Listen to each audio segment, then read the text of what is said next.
Muy buenos días, hermanos de Capilla Fidelidad. Mi nombre es Alan Legarda y hoy vamos a estar revisando el capítulo que corresponde, que es Romanos 12. Este es un capítulo algo conocido quizás. Seguramente hemos escuchado los primeros versículos, pero vamos a ver qué nos dice el resto, cómo se conectan, el contexto, y tratemos de entender mejor lo que nos dice. Pero como siempre vamos a empezar orando. Señor Padre Celestial, gracias por este tiempo que nos das, Padre, gracias por tu misericordia, tu amor, y te pedimos de que seas hablándonos de forma especial con esta porción de tu escritura, Señor, en tu santo nombre Jesús, amén. Bueno, antes de empezar, tenemos que recordar cómo fue que llegamos aquí, porque el primer versículo empieza con un así que. Eso significa que está conectando una idea anterior. En el capítulo 11, e incluso antes de ese, Pablo ha estado hablando de la obra de Dios y cómo fue que ésta empezó. Ciertamente, el Señor vino a los judíos, pero, como sabemos, le rechazaron. Ahora bien, Pablo nos hizo saber que después de eso fue que la salvación se abrió a nosotros, a los gentiles. Pero Pablo también hizo énfasis en que eso no fue un accidente. Las cosas no se le salieron de control a Dios. Él tenía pensado desde el primer instante extendernos su salvación. Pues por su gracia, muy bien, ahora somos justificados. Así que Pablo en toda la carta, básicamente a los romanos, ha estado diciendo cómo fue ese proceso de salvación tanto para nosotros como para Dios mismo. Y a través de ello nos hizo saber de que nosotros no podemos hacer nada para ganarnos o comprar la salvación, sino que es simplemente su misericordia y su gracia lo que ha permitido que las cosas sean así. Otra cosa importante que nos mencionó por allá en el capítulo 6 fue que con una pregunta retórica él menciona: ¿abundaremos en el pecado para que sobreabunde la gracia? La respuesta clara: en ninguna manera. Ya no podemos vivir en el pecado. Es algo que tenemos que dejar atrás. Y entonces, ¿cuál es el siguiente paso? Eso es lo que vamos a estar viendo en este capítulo. ¿Cómo debemos de vivir ahora en Cristo? Ahora tenemos como título Deberes cristianos, nuestras responsabilidades a partir de ahora. Y empezaremos leyendo los dos primeros versículos.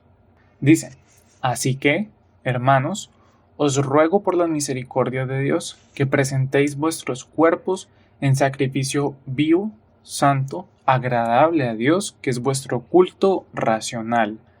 No os conforméis a este siglo, sino transformaos por medio de la renovación de vuestro entendimiento, para que comprobéis cuál sea la buena voluntad de Dios, agradable y perfecta. Hay muchas formas en las que podemos abordar este pasaje, pero en esta ocasión empezaremos por el final, ya entenderemos por qué. El final nos dice: para que comprobéis cuál es la voluntad de Dios. En muchas ocasiones de nuestra vida, estoy seguro que sí, lo que queremos es saber cuál es la voluntad de Dios, ¿cierto? Nos preguntamos por qué el Señor nos está haciendo atravesar alguna situación, o ¿por qué sentimos incertidumbre respecto a algo? Son muchas las veces en las que queremos conocer qué es lo que Dios está haciendo con nosotros. Pues estos versos lo que van a hacer es darnos unas instrucciones, unos pasos para conocer cuál es la voluntad de Dios para mí. Pero no sin antes decirnos que su voluntad es buena, agradable y perfecta. Recordemos que ese es el poder de nuestro Dios. Él siempre buscará lo mejor para nosotros. Ahora sí, vamos al comienzo, porque allí es donde empiezan las instrucciones que Pablo nos brinda. Versículo 1. Presentar nuestro cuerpo como sacrificio. Es lo primero que debemos de hacer. Ofrecerle nuestro cuerpo al Señor. Es nuestro sacrificio vivo y así le agrada al Señor. Es lo que nos dice. Significa que mi cuerpo ahora tiene el propósito de agradar a Dios, y se nos dice cómo tiene que ser. Dice vivo, y santo. Debo de vivir en santidad. Eso es lo que me pide Dios. Pero si terminamos el versículo entenderemos por qué. Y dice que es nuestro culto racional. Ahora bien, ¿qué es racional? En este verso viene del griego que hoy traducimos como lógico al español. Algo que es lógico. Eso es exactamente lo que quiere decir. Y nos podemos preguntar, ¿acaso no es lógico dejar que sea Dios quien dirija nuestras vidas? La respuesta es clara. Es muy lógico que sí. Esto es porque Dios ya lo sabe todo. Además de eso, Él todo lo puede. Y aunque sabemos esto, muchas veces parece que lo olvidamos. Y es que tomamos decisiones en nuestras fuerzas con el poder de nuestras manos, que no es nada comparado a Él. Y recordemos esto, hermanos, es lógico, tiene sentido que sea Dios quien dirija mi cuerpo. Hay que poner en una balanza las cosas. Y por un lado tenemos a Dios, que nunca ha cometido errores y que nunca lo hará. Y por el otro lado estoy simplemente yo, que me he equivocado muchas veces y es obvio que lo volveré a hacer. Así que miremos eso y hagamos lo que es lógico, no seamos necios. Si continuamos, tenemos el versículo 2, donde está la otra instrucción para comprobar la voluntad de Dios. No debemos de conformarnos a este siglo, sino transformarnos por la renovación de nuestro entendimiento. No nos conformemos. La forma más fácil de ver esto es pensar en un molde. Lo que se nos dice es que nosotros no podemos ser como un líquido que va a caer en un molde, que es el mundo, y tomar su forma. Para ubicarnos es como cuando hacemos cubitos de hielo. Pues lo que dice es que no podemos ser como esa agua que ponemos en un recipiente y que a la final quedamos con esa forma. No podemos tomar la forma de nuestro entorno. No podemos conformarnos, es lo que dice. Esto es lo que sucede muy a menudo con las personas y tristemente también con los cristianos. Este es el peligro cuando empezamos a normalizar el pecado en nuestro entorno y posteriormente en nuestras vidas. Y esto es aplicable para todos los pecados en los que podamos pensar. Quizás vemos normal el tomar algo que no es nuestro porque es muy pequeño, porque todos lo hacen. Quizás vemos normal el mentir para salir de algún problema, una mentira rápida. O quizás es normal para nosotros la lujuria o el usar nuestra boca para maldecir. O cualquier otra cosa que a la final vemos todos los días cuando salimos de casa. Pero ese es el comienzo del error. Pensar que porque algo es frecuente a nuestro alrededor, entonces está bien.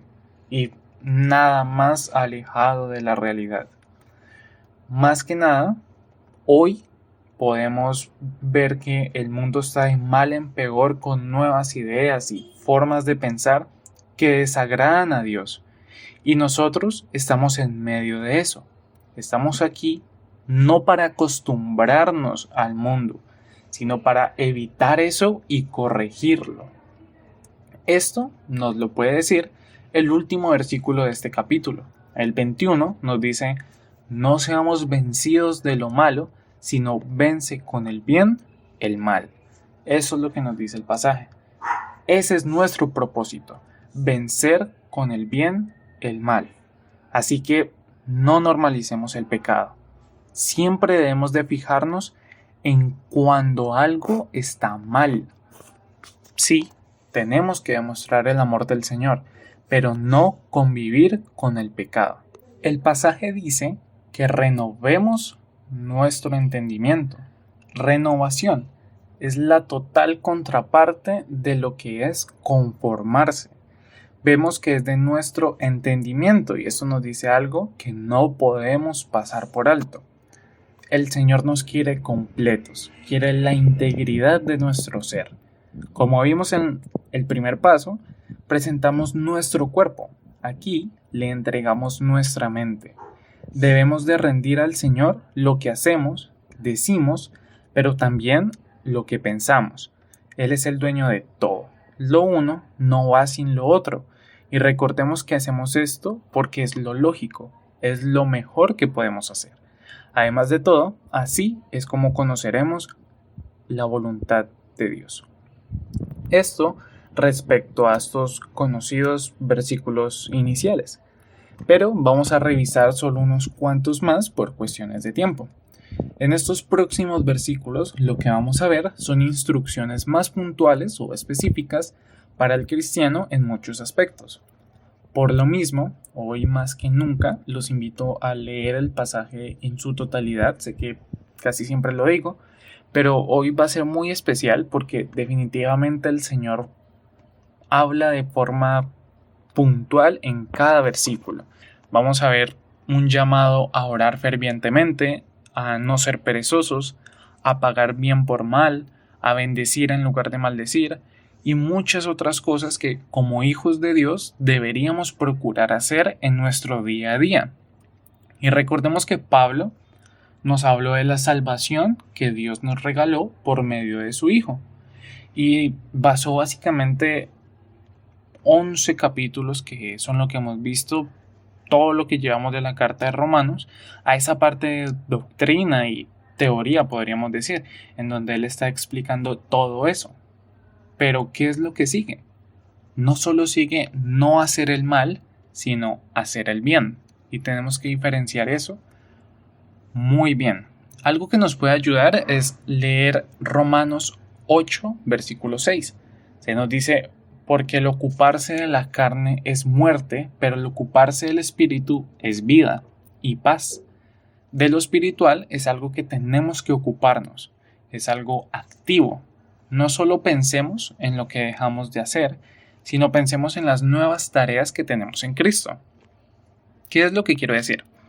Muchas veces cuando pensamos en nuestra salvación, en el momento en el que aceptamos al Señor, poco tiempo después pensábamos y recordábamos diciendo cosas como: yo antes hacía esto, yo antes robaba, yo antes bebía, yo antes fumaba, yo antes hacía y ya no hago.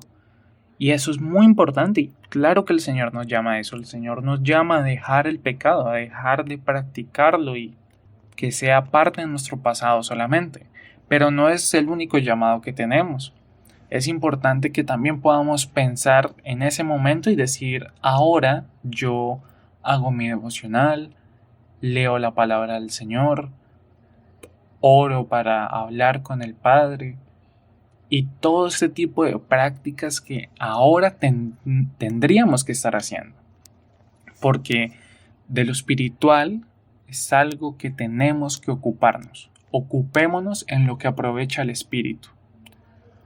Ahora bien, otro versículo que podríamos mencionar, como les dije, de este capítulo es el 9, que nos dice: el amor sea sin fingimiento, aborreced lo malo, seguid lo bueno. De todas estas cosas que él va a mencionar en este capítulo, no creo que haya una que podamos decir que es la más importante, porque todas son importantes, pero creo que esta es una base para todas. Entendamos bien esto, y es que todo lo que hagamos debemos de hacerlo con amor, en amor, como nos dice la palabra, que como para el Señor y no para los hombres, también lo dice Pablo. Y si nuestro amor es genuino, sin fingimiento, todo lo demás lo será. Así que seamos transparentes en todo lo que hagamos, porque así es como debe de ser nuestro amor, que es la base de todo. Y no menos importante, como finaliza el versículo, dice: aborreced lo malo. Es decir, que nos resulte molesto la práctica del pecado. Recordemos, sí, hay que demostrar el amor del Señor al pecador, pero nunca al pecado. Y sigamos lo bueno. Seguir es algo continuo. Cada día tenemos que hacerlo, avanzar hacia el bien, hacia lo bueno, lo que agrada a Dios. Así que recordemos qué fue lo que vimos en este devocional. Y primero vimos cómo conocer la voluntad de Dios. Los primeros versículos nos dejaron dos instrucciones. Primero, entreguemos nuestros cuerpos como sacrificio vivo. Y segundo, no nos conformemos a este siglo, sino renovemos nuestro entendimiento. Es un paquete completo. Nuestro cuerpo y nuestra mente son del Señor. Y recordemos muy bien por qué hacemos esto, porque es lo racional, es lo lógico, es lo que más sentido tiene, que sea Él quien dirija nuestra vida entera. ¿Qué más vimos? Que tenemos tareas e instrucciones que tenemos que cumplir como hijos de Dios. Es nuestro deber vivir en ellos de forma activa. El bien es algo en lo que tenemos que perseverar día tras día. Y por último, amemos sin fingimiento, y todo lo que hagamos también lo será, porque el amor es la base de todo. Señor Padre Celestial, te agradecemos por este tiempo, Padre. Gracias por usar mi vida y permitirnos estudiar esta porción de tu palabra. Señor, te agradecemos y te pedimos de que no sea algo pasajero, sino que perdure en nuestra mente y de verdad en nuestro corazón podamos vivir para agradarte. Te lo pedimos en tu santo nombre, Jesús. Amén.